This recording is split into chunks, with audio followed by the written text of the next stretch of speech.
She did fight, I think, what many people regard as an effective campaign. Effectively, she tried to make this a campaign about herself and about her personal advocacy for the East End, and tried to deflect it away from Westminster. What about this lot then? This is the SNP activists outside the count in the darkness with plenty of balloons and good cheer by the looks of things, Michael Crick. Yes, they've been, I mean, there were hundreds of them out on the streets today. It was extraordinary, the numbers there, a lot more than there were Labour activists. At the polling stations I went round, nearly every one had an SNP person there, in some cases more than one, whereas most of them didn't have a Labour person standing there. But that's quite extraordinary for the Scottish scene, because the SNP traditionally has been dwarfed by the Labour Party machine, but perhaps not in this case?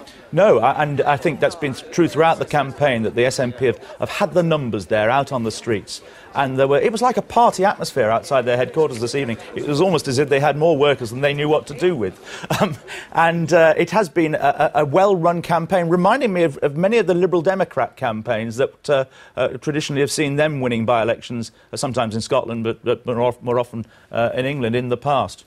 Are we talking about a Rolls-Royce campaign against a penny farthing, or not? Well, quite I mean, as... the SNP had the numbers, but I think actually Labour's campaign was a pretty good campaign overall, apart from the early problems they had in selecting a candidate. Once Margaret Curran was in place, I think they deflected they managed to avoid the David Marshall issue until the very end. They managed to concentrate on Margaret Curran as an individual. She was all over their literature. I mean, there's one leaflet, I think you've got it there, oh, yes. where she's pictured 15 times. No, not that one, but another one, where she's pictured 15 times.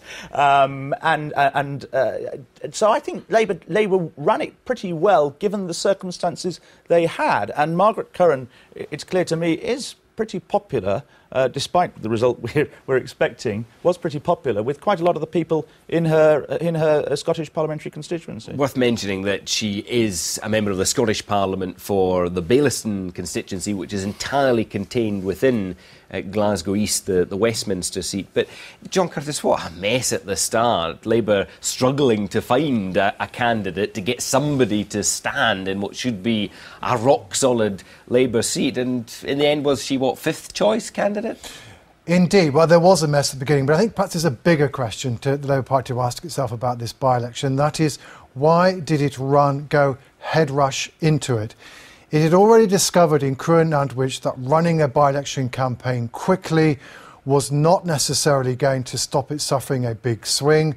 And perhaps we're now about to see that lesson repeated in this Glasgow by-election. Now, why a government that is in deep electoral trouble in the polls wants to run a by-election quickly? Here is John Curtis, another John Mason, the SNP candidate, being welcomed to the count, first of all, by Angus Robertson, the MP. We spoke to him a little earlier.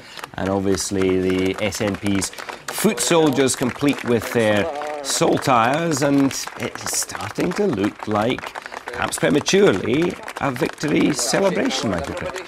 It is. I mean, the mood when I was at the count, what must be an hour ago, I think that most people then thought the SNP were going to win, and you can see from their faces that they know that even if they weren't to win tonight, that they've made a big impact here in this constituency just by running Labour so close. Now they have, what, half a dozen MPs at Westminster, a tiny proportion, but do you think as a Westminster watcher that they tend to punch above their weight? Would one more make much of a difference? I'm not sure, actually. It would make a huge amount of difference at Westminster. I mean, frankly, a lot of the time, then that their full contingent isn't there anyway. The impact is on politics in general, the fact that they have won a by-election. And actually, over the years, the SNP doesn't win by-elections as often as sometimes we think they do. And they have, embarrassed Labour in a very big way, and embarrassed the Prime Minister in a big way. In fact, it's been, 20 years since the SNP won a by-election against Labour in,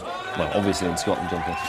Yeah, I mean, there are two famous by-election victories in recent years for the SNP from Labour, both in Glasgow government. Hang on, these pictures are extraordinary.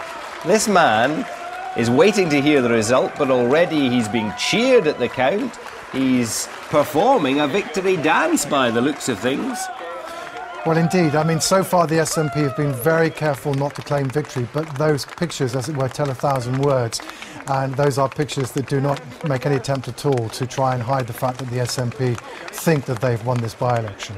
Interesting. That's an MSP for Glasgow, for the whole city of Glasgow that he was being greeted by there as he makes his way further into the count.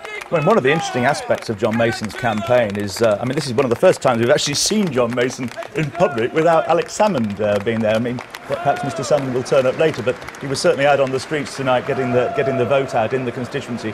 Alex Salmond's made 11, 12 visits to the constituency, and every time one went out to film John Mason, Mr Salmond was at his side. But he is being very carefully shepherded by Angus Robertson, who is, of course, the leader of the SNP at Westminster. Yes. OK, well, we haven't heard from the leader of the SNP, Alex Salmond, yet, but, of course, John has Nicola Sturgeon, Deputy Leader, Deputy First Minister, with him. John.